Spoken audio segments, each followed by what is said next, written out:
Good afternoon, everyone. My name is Sydney Yeager, and I'm the Public Programs Coordinator at the Museum of Jewish Heritage, a living memorial to the Holocaust. I'm so pleased to welcome you to today's screening and discussion of Nelly and Nadine.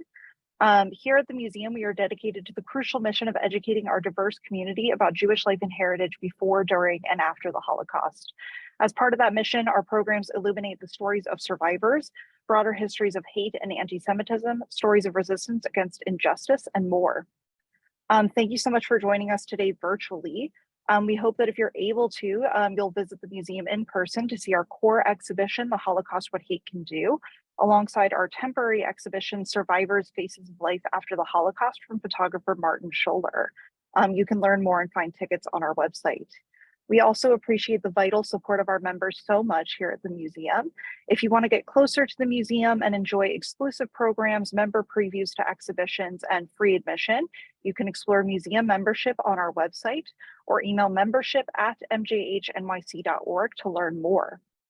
Closed captions are available on today's program, both for the film and for the discussion afterwards. And instructions on how to turn the captions on or off for the discussion will be posted in the chat in addition to all the links I've mentioned. If you have questions for our speakers during the program, please put them in the Zoom Q&A box and we'll get to as many as we can at the end of the program, excuse me. So today we are so honored to be joined by Magnus Gertten and Judith Rosenbaum. Magnus has a background as a TV and radio journalist. Since 1998, he has directed a large number of documentaries. Most of his films have been shown internationally at film festivals and by leading European and international broadcasters. He is a member of the European Film Academy. Judith is CEO of the Jewish Women's Archive, a pioneering digital archive that documents Jewish women's stories, elevates their voices, and inspires them to be agents of change. Judith earned a PhD in American Studies from Brown University with a focus on women, gender, and social movements. An educator, historian, and writer, she teaches and lectures widely on Jewish studies and women's studies. So we're going to start by watching the film, and then we'll move into discussion with Magnus and Judith. So thank you so much for joining us today. All right, so now we're going to move into our discussion with Magnus and Judith. So I'm going to hand it off to the both of you. Thanks so much. Thank you so much, Sydney. And of course, a huge thank you to you, Magnus, for this really beautiful and powerful film. Congratulations on its success. I know it's won some awards, which is not surprising. I'd love to begin just by hearing a little bit from you about how you came to this story. Yeah, it's actually a long story, and that's a long answer you have to listen to. I never intended to do a film about the Holocaust. I never intended to do a film about the Second World War, because if you would make a list for topics for a documentary filmmaker to avoid, the Second World War would probably be number one. It's a well-told story. There are many films out there. So I was quite reluctant, but in 2007, I came across the footage that you see in the beginning of the film, which is survivors arriving to my hometown, which is in Malmö in the south of Sweden. And I just watched that material and I became so fascinated by the quality of the material, but also by the faces, because it's like portraits of survivors and they are filmed in the moment, the very moment of freedom. It's quite a unique material, and you can find a copy at the Holocaust Memorial Museum in Washington, D.C. and at Yad Vashem as well, because it's so unique. And I became so fascinated by the faces, and I asked myself, probably, I don't know, but I was probably the first one to really challenge the question, is it possible to find out who they are, these people?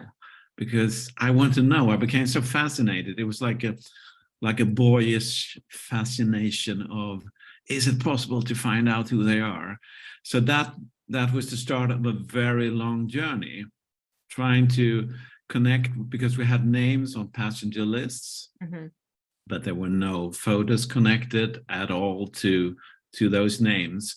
So we were really out connecting survivor communities. We were Googling names and so on. So it was a long process, and that sounds like a started in detective project. 2007, and then I made one film in 2011 about the context of people arriving to my hometown. It was called Harbor of Hope, and then I thought, okay, now I've done my Second World War film. And then I was out screening that film, and I remember I had a screening in Jerusalem in 2012. And during the Q&A after that screening, there was a lady at the end of the Q&A who raised her hand and said, "Excuse me, the archive footage you're using in that film, you see a group of women standing that just came off the ferry. And beside them, there's a little girl holding a blanket. I just want to say, it's me." So she discovered herself during that screening. And that was the starting point for the second phase in this. Maybe we should go even deeper into trying to find out who these people are. And that ended up with the film Every Face Has a Name, which is like a name-giving ceremony in a way, that we are walking around in the harbor and we are meeting all these people, and many of them were at that point alive. So it was possible to connect with them, and they were telling their stories. And then I did that film, and then I was so sure I will never do anything else with this. But then I had a screening in Paris in November 2016 of this Every Face Has a Name. And just before that screening, I was contacted by a farmer couple who lived outside France. They've heard that I was looking for material and information about Nadine Hwang. And then I met them in a wine bar in Paris, and they said, well, this is the story. This is the story about Nelly and Nadine. And so they put this amazing love story in my lap, and I realized, okay, I have to do one more film. And of course, this film actually is sort of two stories. It's the story of Nelly and Nadine, and it's also the story of uncovering their story, of Sylvie coming to terms with her, uncovering their story. And I'm curious if, was it one of those particular narrative threads that drew you in more? And also you say they had to do this love story, but it seems like Sylvie didn't quite acknowledge it as a love story until a little bit later. So did you in fact start doing this before Sylvie had really fully figured out the story? And did you intuit yourself from the beginning that it was a love story, or did you recognize that a little bit later? No, I think I recognized it as a love story, and I think intellectually, I think Sylvie as well knew it was a love story. But the film is about her journey into finally totally realizing things. But that's how when you're doing a film about something that happened many years ago, historically, you still need, it has to be a film about today as well. It has to do with creating a motor in the film. I needed a journey, I needed a present timeline in this film. That's why you're so captivated in the beginning. There's an enigma, and you meet this woman walking around in the kitchen in France, and she's very worried about things, and she's asking herself, who was my grandmother, and who was that woman that she was living with? So that I needed to create that premise of a film.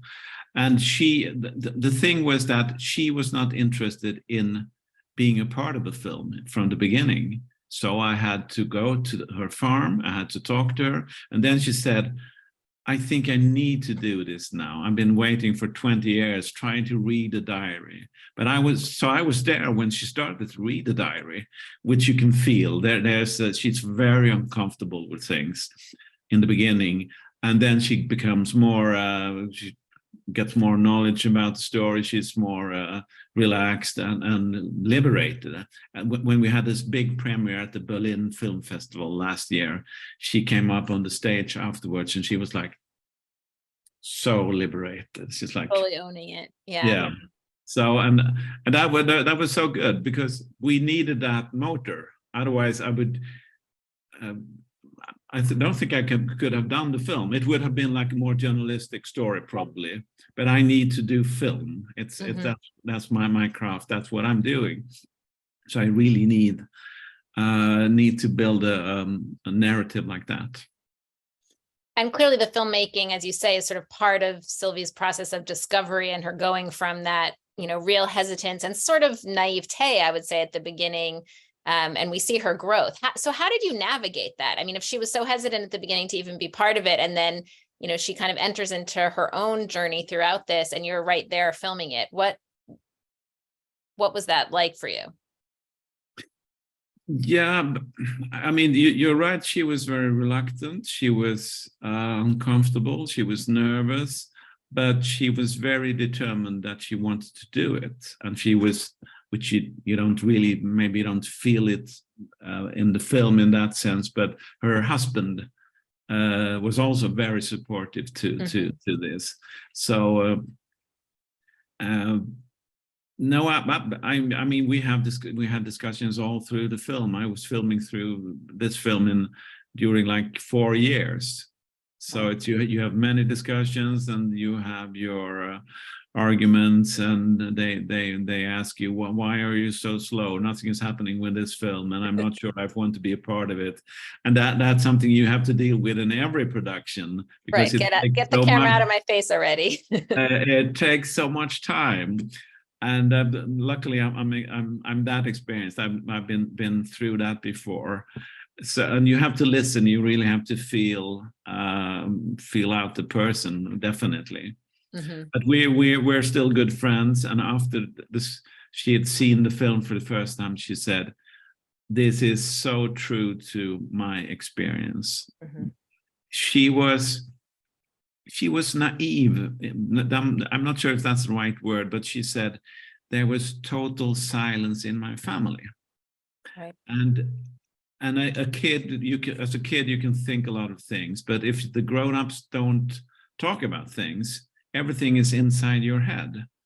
So I think that's a part of why it was so tough for her. Right.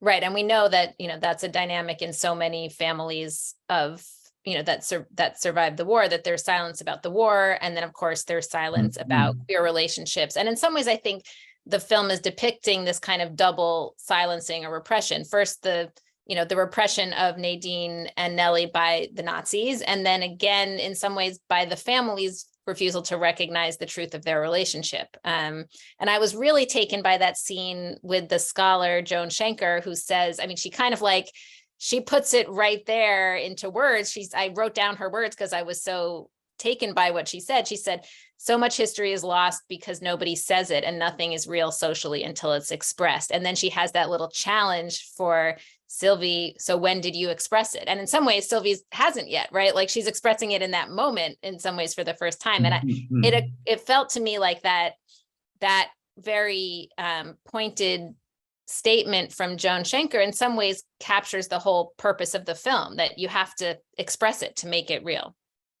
Absolutely. Now that's, I mean, at some point we even discussed, maybe this is the title of the film. It's not, but it's a part of the story.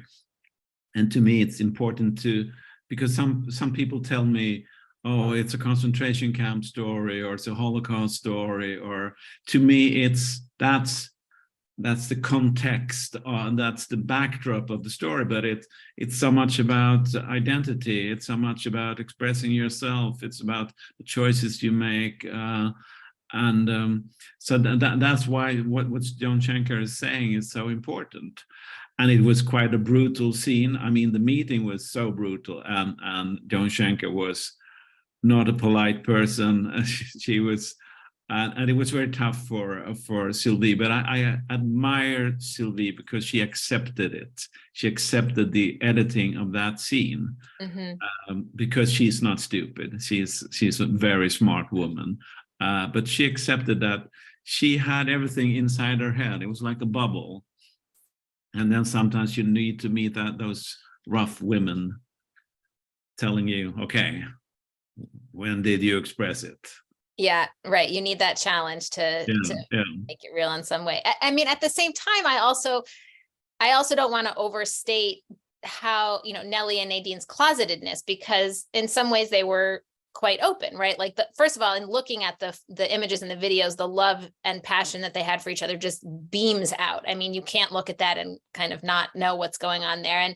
And obviously they were out to some of their friends. And I suspect that Sylvie's mother knew because she was so disapproving of their relationship, right? So, and even their cover story that they were cousins, you know, that if that's your cover story, you're not trying that hard, right? So, of course. So how much did you kind of have to navigate this question of like what's hidden in plain sight, or like how much is hidden versus how much is refused to be seen? I don't think I had to navigate it. I'm working with contradictions. I'm not working with journalists. When you're a journalist, this is how it is. But in the documentary film, you can say this is how it is. But it's also the other thing. And I think that's what they're doing. They are very open at the same time as they are trying to be smart, navigating things. Maybe we shouldn't tell everyone in certain situations and so on. But that's also a theme in the film about being open about who you are, being true to yourself. And suddenly we end up with this old friend of Nelly and Nadine in Venezuela, and it turns out that he has his own secret as well, but he never made that choice and to live in an open way, which he might have wanted to do.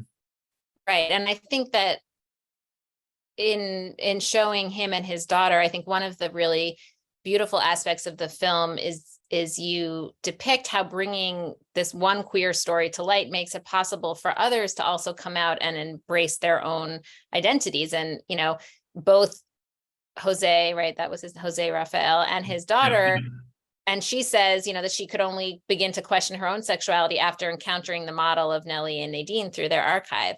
How did you, and I love that line where she talks about sort of giving yourself permission to live, that as the lesson that she took from that. Can you tell us about how you found them and what it was like working with them and how they were involved?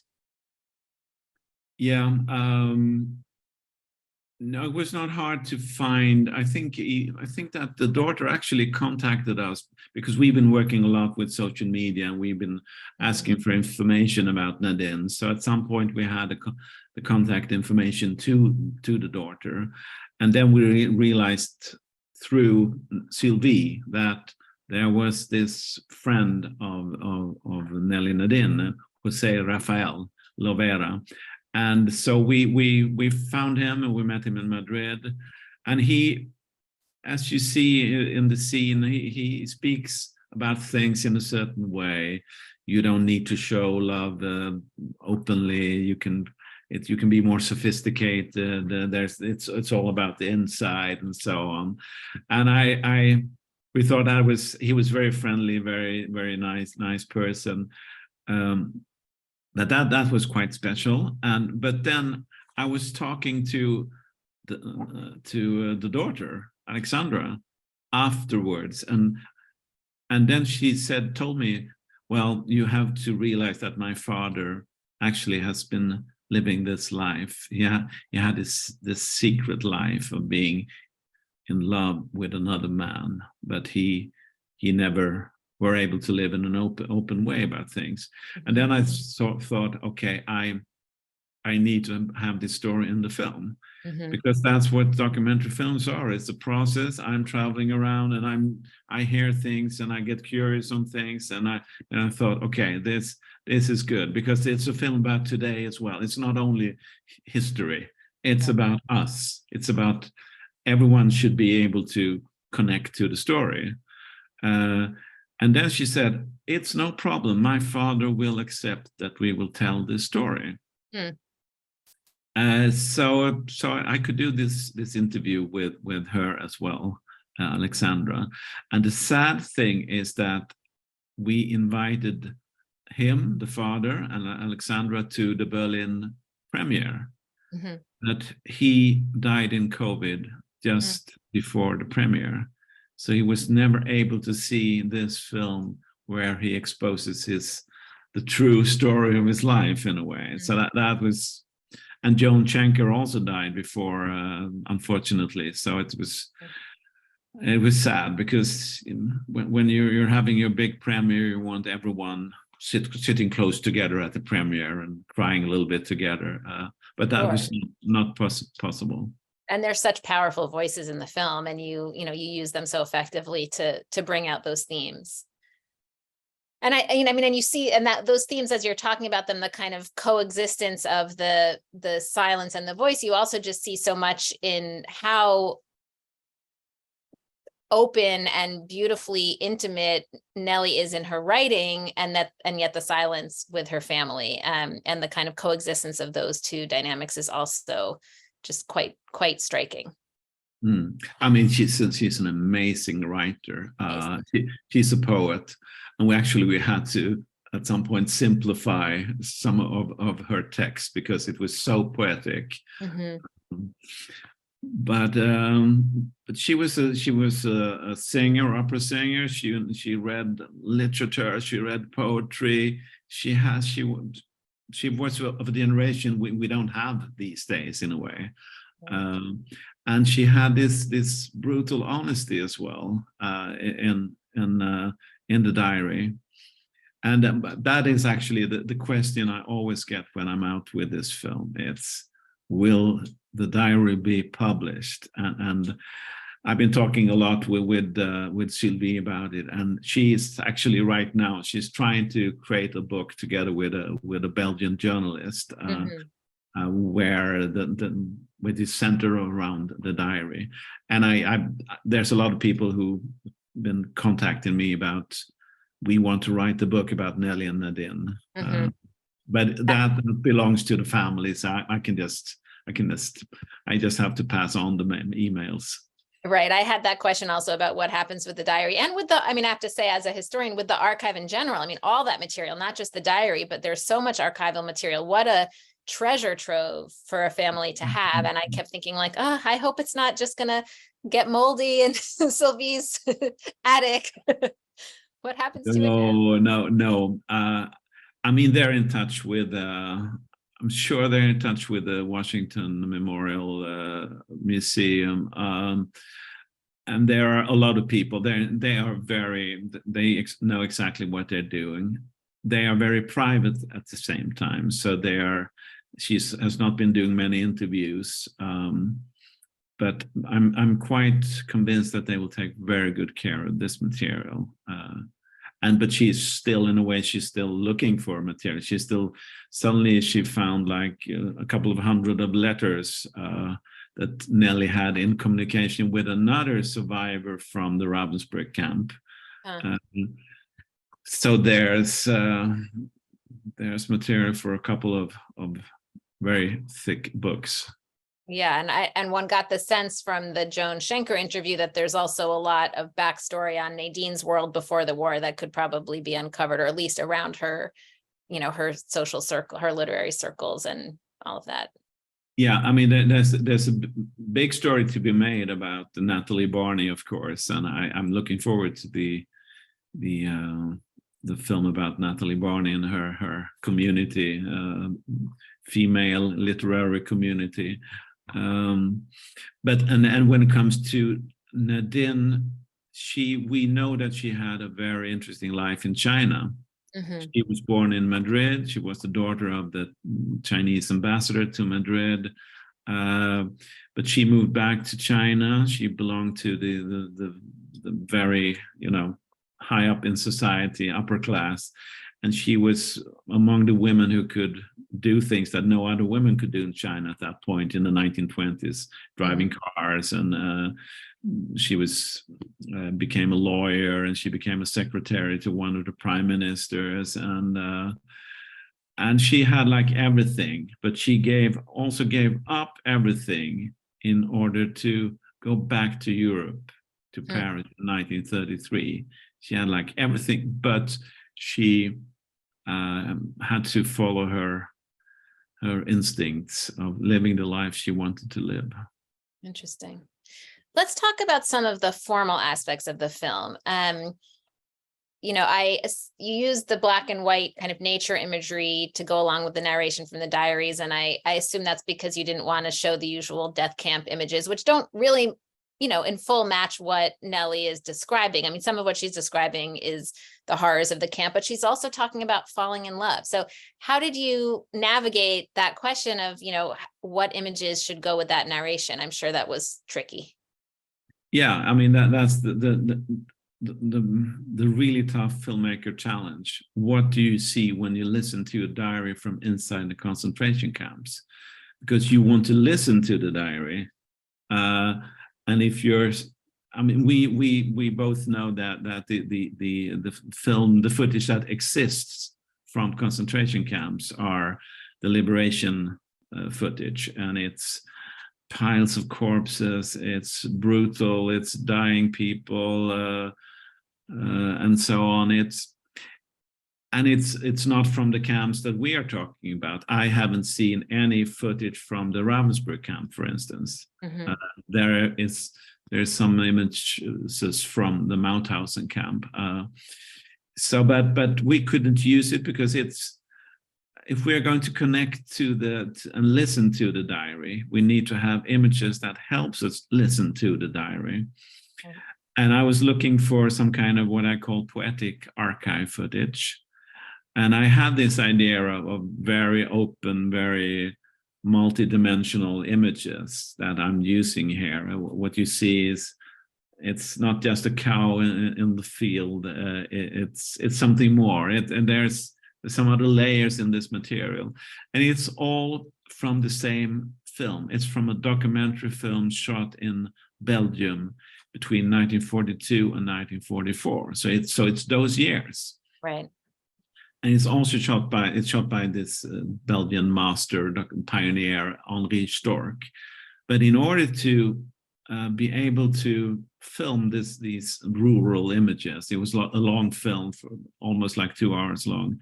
He had to get the permission from the Nazi government of Belgium at that point. Mm. So there have been some discussions about if he was cooperating a little bit too much with the Nazi government. I wouldn't say that, but there's something strange with those images. They're from those years, and they're shot in Belgium, which is Nelly's country. So it's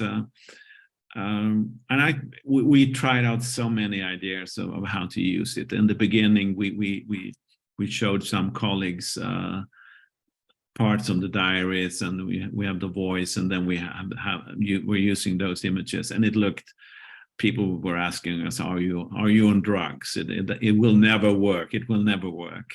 But I was really into trying to get it work, because you want to listen to the voice. That's the most important thing. Right. And in addition to those landscape images and the diary narration scenes, you also have a lot of sort of natural imagery that goes along, or images of daily life in the sections with Sylvie, sort of cooking, making tea, feeding the animals, threshing the fields. Why did you choose those depictions as well? Because Sylvie is our main character. She is the guide into the story. And so she has something at stake. She is looking for answers. She's trying to get a grip on what happened and understand the scope of this love story. Mm-hmm. So we are following her. And I mean, there has to be like you cannot only talk about war and concentration camps. You need to rest a little bit. You need to reflect a little bit. So that's my style. It's not hardcore journalism. This is my kind of filmmaking. Mm-hmm. It's also a way of getting to know her, to understand who she is. It also felt to me like it paired with some of the imagery that we have of Nadine and Nelly, which is also just, them eating and hanging out with people and very much kind of everyday activities. And so it in some ways it felt to me like it helped create some continuity there, that we're seeing what people's lives are like, and they look in all different kinds of ways.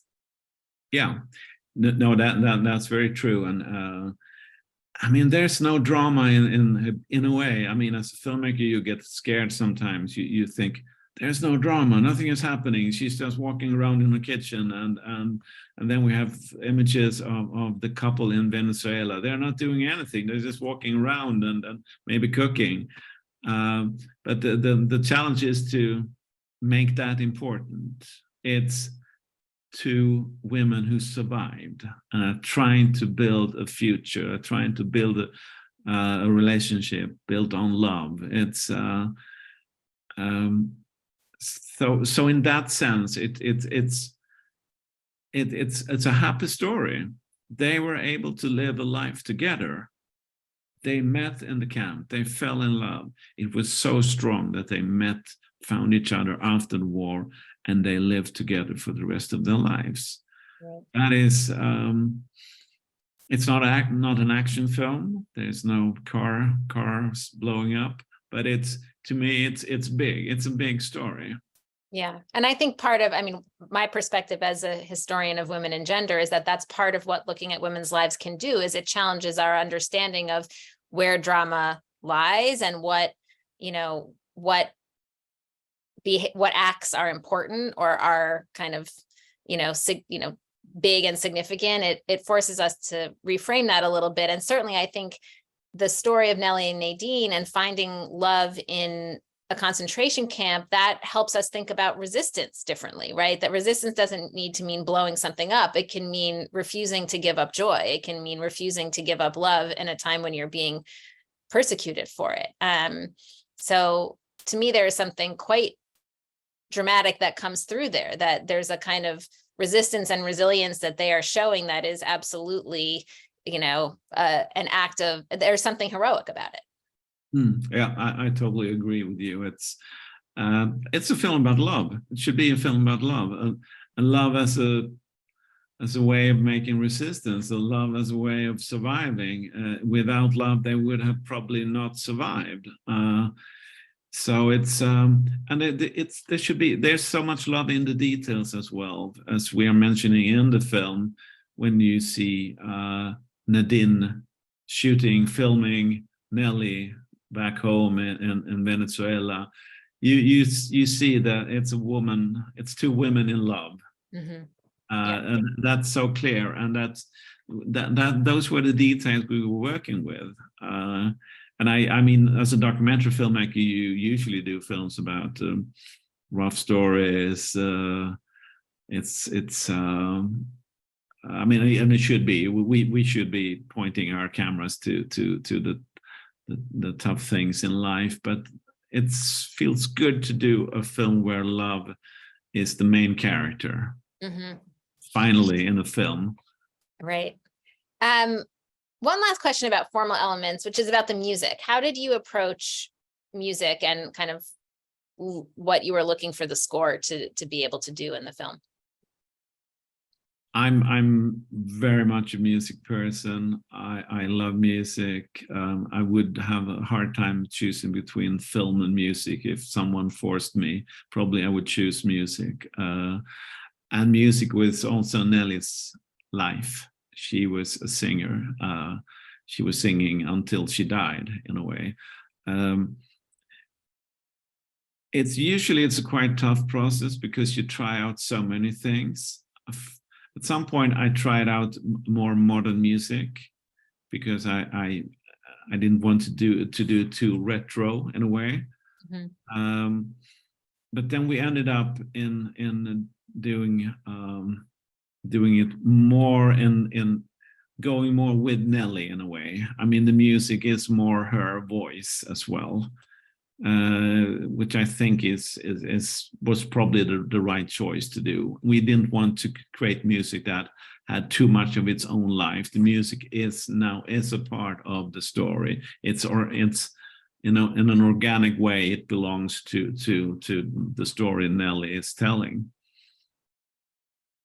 There's a question in the chat. We'll get to the questions in the Q&A in a few minutes, but there's a question in the chat that echoes a question I had, which is about the choice of the Nina Simone song for the end. Well, I love the song.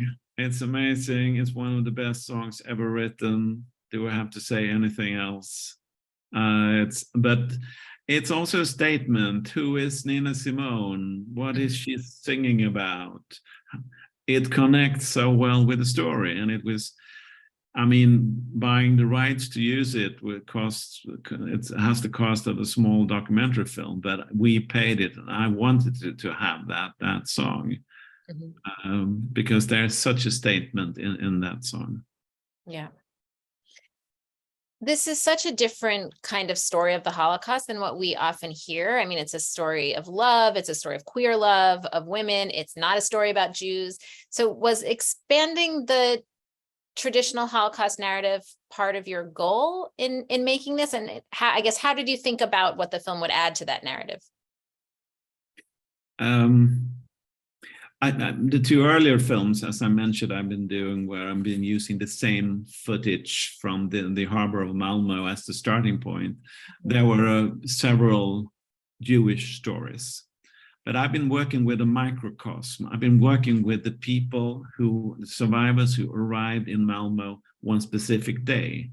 It's what you see. It's the 28th of April 1945. And what you see there is an amazing mix of people. There are Jewish survivors, there are British spies, there are resistance people from France and from Norway, there are people who from the Poland, from not the Jewish uprising, but the second uprising in Warsaw in 1944.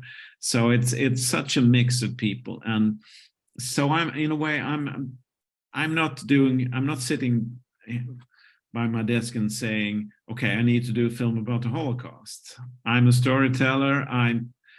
I need to get engaged and curious in finding my own very specific story. And now I found this microcosm, and that gives me the Jewish stories, the Norwegian resistance people, the Polish survivors, and it gives me the queer love story as well. So that's where it all is coming from, and I think it's important, of course, to point to that these experiences are unfortunately not it's not only Jewish experiences.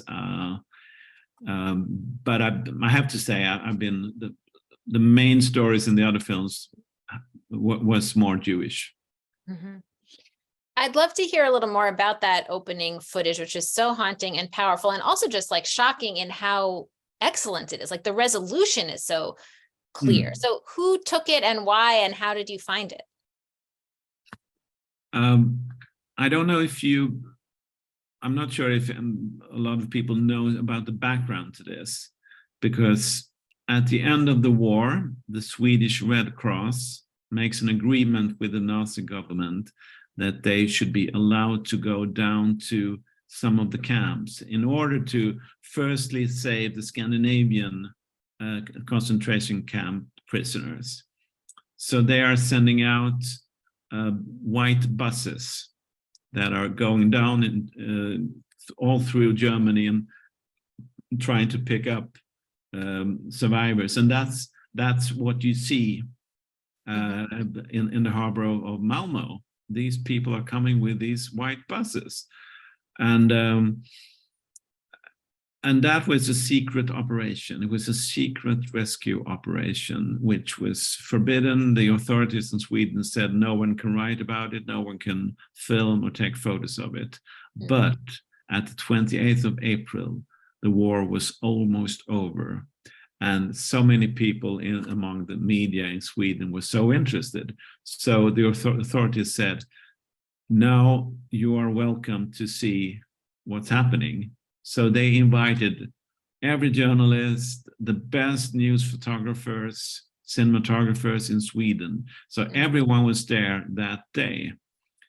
And the images are taken by probably the best news cinematographers in Sweden at that point.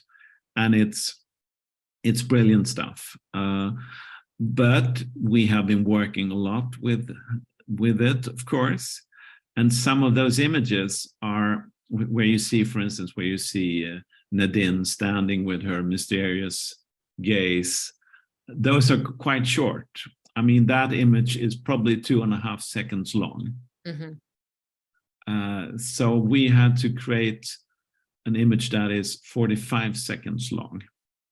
So that is cheating, but we needed to stay in the images. We needed to, and you can see that also in the beginning of the film, we are trying to nail the faces. But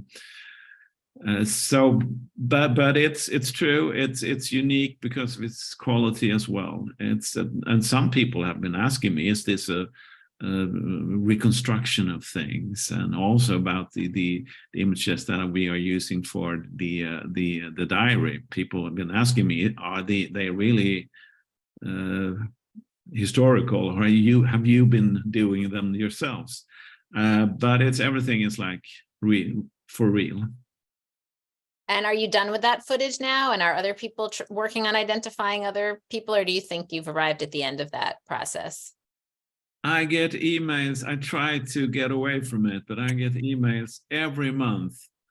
And it's one specific day. It's around 2,000 people who arrive that day. And there are 3 ferries coming in, and the morning ferry and the midday ferry. These are the people that we actually see in the footage. So it's around 1,000. A little bit more than 1,000 survivors arriving. Very few people, but still people are contacting me because we published the passenger list. So, and I got an email yesterday about someone who found out that it was a person in the Netherlands who found out that someone who arrived that day as well. So it will probably continue. I try to avoid it, but I can't guarantee if I might be doing more with this. And if you aren't doing more with that, what else are you working on? Tell us what's coming next.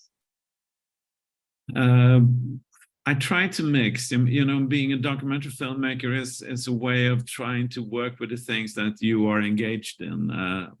I'm into music, so I do music documentaries. I'm into social issues. The film I did before Nelly and Nadine was a human rights film about a political prisoner in Central Asia and his sister living in Sweden as a political refugee, trying to find out where in which prison he was, and trying to get him released and so on. So I've been working with very different subject matters.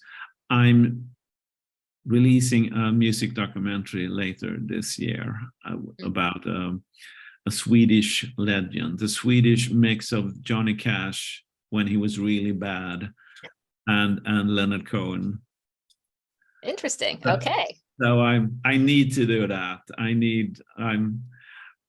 But I'm curious. I've easily fall in love in stories. If I see something that interests me, I will do something about it. And I'm still very fascinated by these stories that I have in Nelly and Nadine. And what happens is, of course, that I get contacted a lot by people who wants to do Holocaust-related stories. Right, I'm sure. Yeah. And I'm not able to help them. So I want to turn to some of the questions from the audience, because I know we have some time for that. We have a question about Christmas, which is mentioned twice as important to Nelly, and there's various images of that. Did you have a particular sense of the significance of Christmas to Nelly? Yeah, for sure. It's mentioned in the film that Christmas is important. And it's quite fascinating that even if you're in a concentration camp, you try to keep up your humanity, your dignity. So these women, they decided to celebrate Christmas. That's why Nelly is there singing Christmas carols and then suddenly there's a woman shouting from inside, from the darkness in the barracks, and saying, "Please sing something from Madame Butterfly," but it's so that was the starting point of everything. They fell in love during Christmas. So and what Sylvie is saying is that Christmas was very important to Nelly all through her life. Mm-hmm. Right, it makes sense as their origin story. It's their anniversary in some ways. Yes. We have a question about Nelly's training in terms of her opera career. Do you know much about how she, what her formal training was? No, I don't have any information of that. I think she was quite educated. She was touring as a classical singer. She was mainly singing in a small ensemble. She did for radio. She did operas as well, and there are very few recordings of her that still exist. There are some really bad quality recordings, and we're using some of it. And then we are also using this more super modern opera that she did for the Belgian radio in 1949 or something. So it's but people tell me she had a voice that worked out well for radio. She was at least the people at the Belgian radio said she had a good voice for being an opera singer for the radio. The film doesn't go into a lot of detail about what landed them in Ravensbrück. I mean, it refers to Nelly as being part of the resistance, and maybe a question about Nadine. So what information do you have about them as potential spies or resistance operatives? Yeah, I mean, we're telling a little bit about Nelly. She was a spy. She was, and her network, she worked for several years as a spy. Probably she was traveling around, as a career with material. I would guess that. But there was a German informer, or I don't know the English word for someone who is a traitor inside that network, spy network. So I think like 600 people that they had in that network. Almost everyone was executed and killed by the Germans, and she was one of the few who survived. So that's quite clear. And when it comes to Nadine, we for a long time we didn't know. No one knew anything about Nadine, but it seems that she was living in the south of France during the war. She was very close to Biarritz, close to the Spanish border, and there was a little group who helped English airmen and so on, people in the resistance who wanted to try to escape from France and into Spain, and she was involved in that group. So that is probably the reason for she being arrested.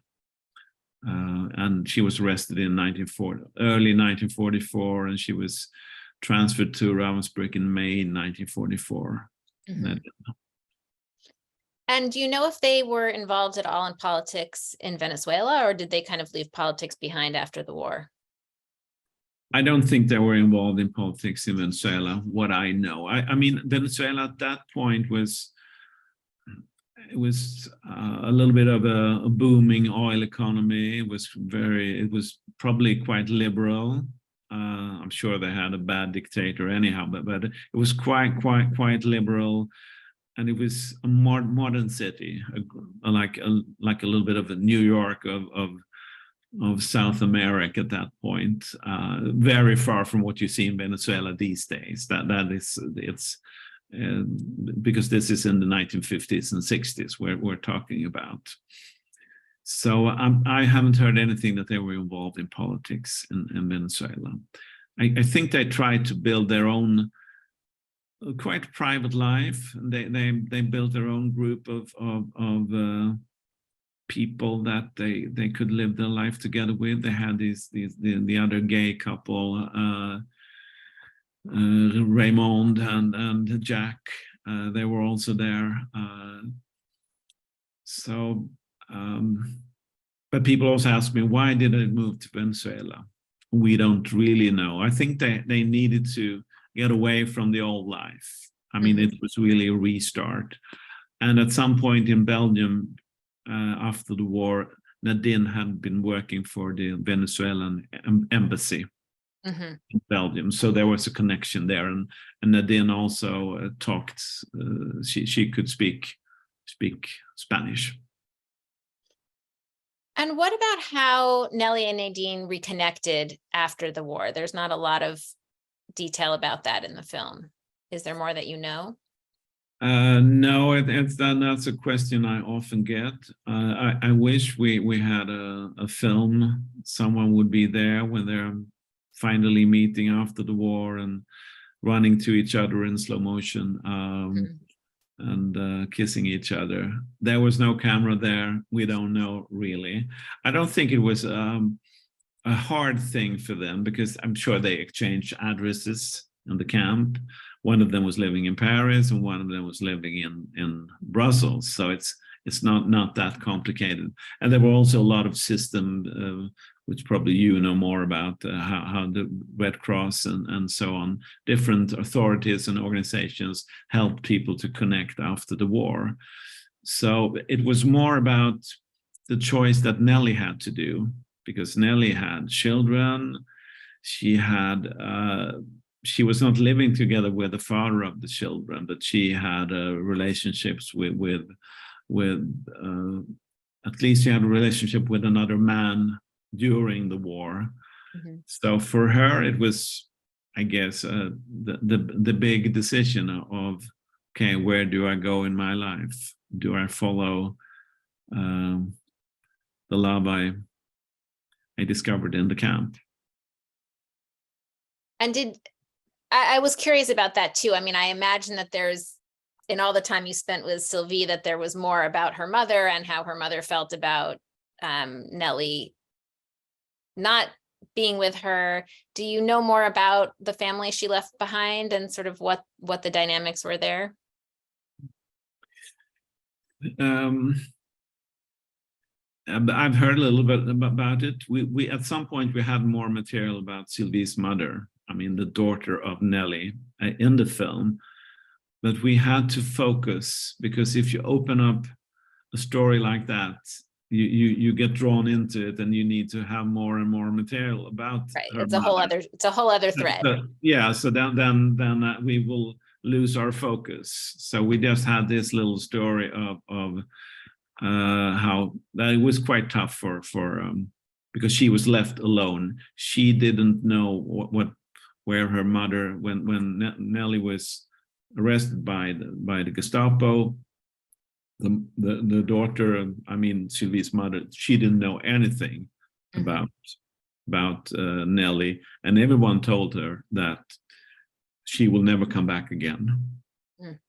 So and then she came back, but she also came back in a way together with a new partner. So that was hard. And I think Sylvie's mother lived with that in a way. I mean, I don't think it's uncommon that when your parents divorce and one of your parents are meeting a new partner, it's quite tough for the children. It could be, at least. So I think that's the part of the trauma for Sylvie's mother. But she also had a super tight relationship to Nelly. Yeah, that's about what I know. And do you know anything about Nadine's family? Are there any, descendants of her family that you've been able to track down? No, we have not been able to track down because she didn't have any children. she had a sister. Her sister didn't have any children. Mm-hmm.